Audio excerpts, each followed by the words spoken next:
आज से 6 महीने पहले तक हमने रिन्यूएबल सेक्टर में अच्छी खासी तेज़ी देखी। तेज़ी का कारण था कि मोदी सरकार का पॉजिटिव डायरेक्शन होना।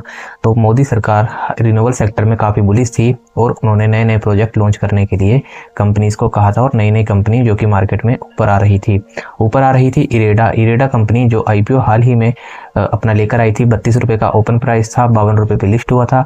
कई लोगों ने उस शेयर में अच्छे खासे पैसे बनाए, कई लोगों ने उसे हाई पर खरीदा। लेकिन जिन लोगों ने पैसे बनाए वो तो एग्जिट कर चुके होंगे, जिन्होंने नहीं किया होगा उनका पैसा आधा रह गया होगा। मतलब हाई से आधा, जैसे अगर पाँच टाइम प्रॉफिट है तो 2.5 टाइम ही रह गया होगा। और कई लोगों ने 300 रुपये पे खरीदा होगा, 320 पे भी खरीदा होगा, कई लोगों ने 250, कई लोगों ने 220 पे खरीदा होगा। लेकिन अभी ये ट्रेड कर रहा है 167 रुपये पर। तो अच्छा खासा आप सबका लॉस हुआ होगा इसके ऊपर और कईयों का प्रॉफिट भी हुआ होगा। तो इसी शेयर पर आज हम चर्चा करेंगे और एनालिसिस करेंगे फंडामेंटल और टेक्निकल। आखिर इस शेयर में वापस रिकवरी कब आएगी, इतना ज़्यादा गिरने के बाद क्या आपका पैसा जितना आपने लगाया था उतना आपको मिलेगा, या उससे आपको डबल ट्रिपल की उम्मीद थी तो वो कब होगा। नमस्कार दोस्तों, मेरा नाम है पारस, आप देख रहे हैं डिट्स एंड डाटा। चलिए शुरू करते हैं। तो हमारा आज का जो शेयर है वह है Indian renewable energy development agency limited, जिसका पूरा हम शॉर्ट में नाम बोलते हैं इरेडा।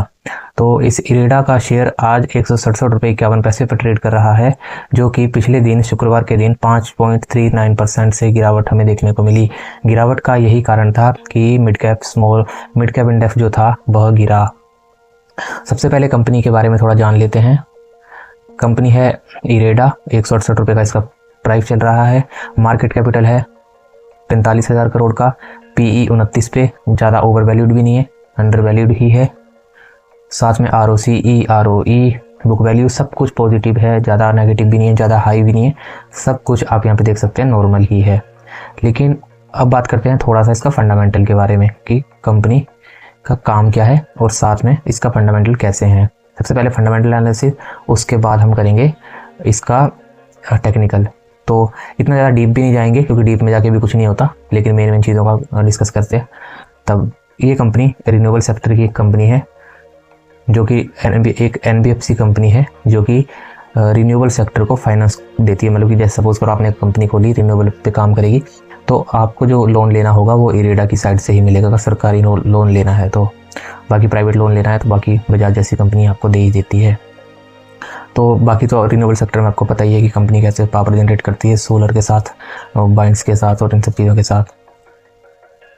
अब ज़्यादा इन सब के चक्कर में नहीं पड़ते हुए सबसे पहले तो हम इसे फंडामेंटल की साइड देखते हैं। आप यहाँ पे देख सकते हैं प्रोज देखेंगे, company is expected good quarter. क्योंकि देखो प्रोज में ये लिखा हुआ है company has delivered good profit, growth of 33%।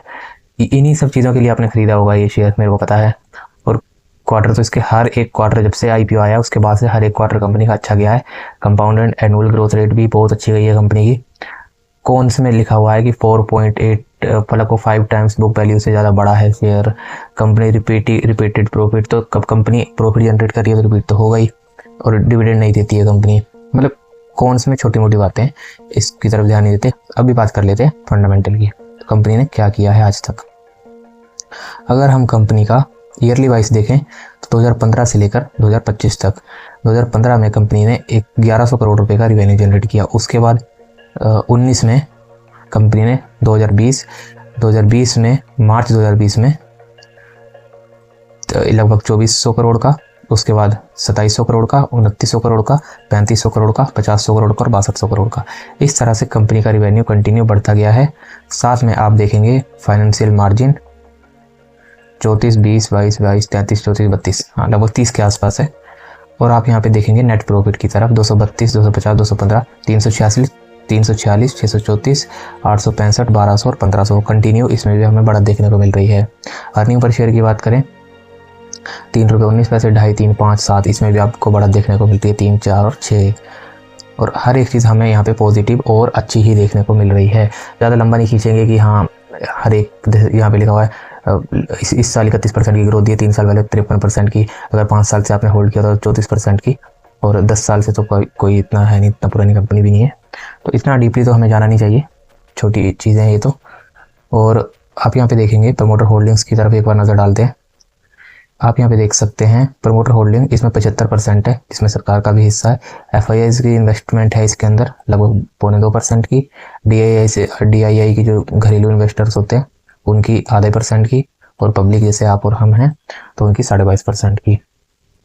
तो ये था इसका फंडामेंटल, जो कि हमें काफ़ी अच्छा देखने को मिल रहा है क्योंकि कंपनी की कंटिन्यू ग्रोथ है रिवेन्यू और प्रॉफिट की साइड। तो फंडामेंटल में तो काफ़ी अच्छा है। अगर कंपनी का हम टेक्निकल चार्ट की तरफ नज़र डालें तो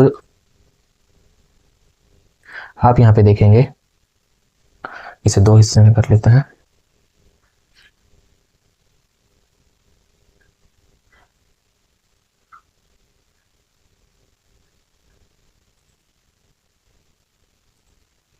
इस साइड मैंने खोला है इरेडा, इस साइड खोला है निफ्टी मिड कैप खोलता हूँ।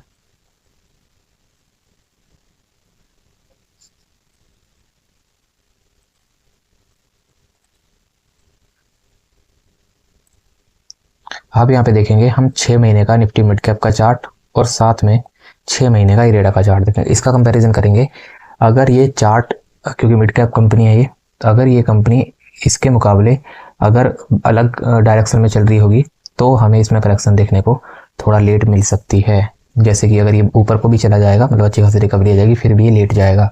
चलिए इस चीज़ में देखते हैं कि ऐसा ही है क्या। अगर हम चार्ट देखें अभी से, जैसे कि थोड़ी सी यहाँ पे आप देखोगे मार्केट में रिकवरी आई 288 लगभग 300 पॉइंट से 18,300 से 18,000 लगभग 800 तक। तो आप यहाँ पे देखोगे इरेडा में भी सेम टू सेम वैसी रिकवरी आई। चार्ट पैटर्न हमें यहाँ पे इरेडा का, यहाँ पे गिरावट थी, यहाँ पे गिरावट थी, फिर उठा, बिल्कुल उसी तरह से हमें चलता हुआ नज़र आ रहा है।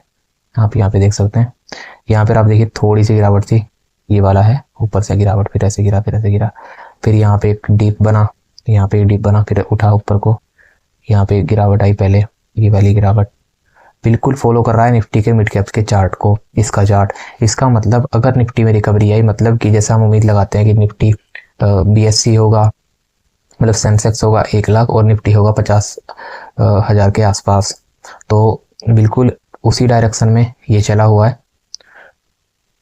आपके जो टारगेट होंगे, जो भी इरेडा का डबल होने का, ट्रिपल होने का, वो आपका जल्दी हो जाएगा, क्योंकि इसका जो चार्ट है बिल्कुल मिड कैप निफ्टी का मिड कैप 150 को फॉलो करता हुआ चल रहा है। तो जैसे जैसे इसमें रिकवरी आएगी, जैसे जैसे गिरता जाएगा मिड कैप इंडेक्स, तो साथ में ही आपका इरेडा भी गिरता जाएगा। लेकिन जब जब इसमें रिकवरी आएगी तब तब आपका इरेडा भी ऊपर जाएगा। अगर ये 5% उठेगा तो आपका इरेडा भी अच्छा खासा उठेगा। अगर पॉजिटिव खबर अगर सरकार की तरफ से आ जाती है तो एक ही दिन में आपका 20%, और आपको पता है 20% चला जाता है वो आसानी से ये शेयर। तो जैसे पॉजिटिव खबरें इनके इसके लिए आने लग पड़ेगी और साथ में पॉजिटिव हो जाएगी मार्केट, तो जहाँ पे आपने खरीदा होगा वो तो आपका अचीव होगा ही, साथ में आपका अच्छा खासा पैसा भी इस शेयर के ऊपर बन जाएगा, क्योंकि कंपनी का फंडामेंटल अच्छा है, कंपनी कंटिन्यू ग्रोथ कर रही है, लेकिन मार्केट गिर रही है इसलिए शेयर गिर रहा है।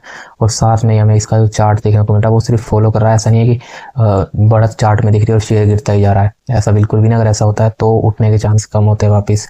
तो ये था इरेडा शेयर, जिसमें हमें पॉजिटिव ही देखने को मिला है सब कुछ। और इसी तरह से आपको और वीडियो चाहिए तो लाइक करके बेल आइकन जरूर दबाइए। कोई सवाल हो तो कमेंट बॉक्स में पूछ सकते हैं। मिलते हैं नेक्स्ट वीडियो में, टेक केयर।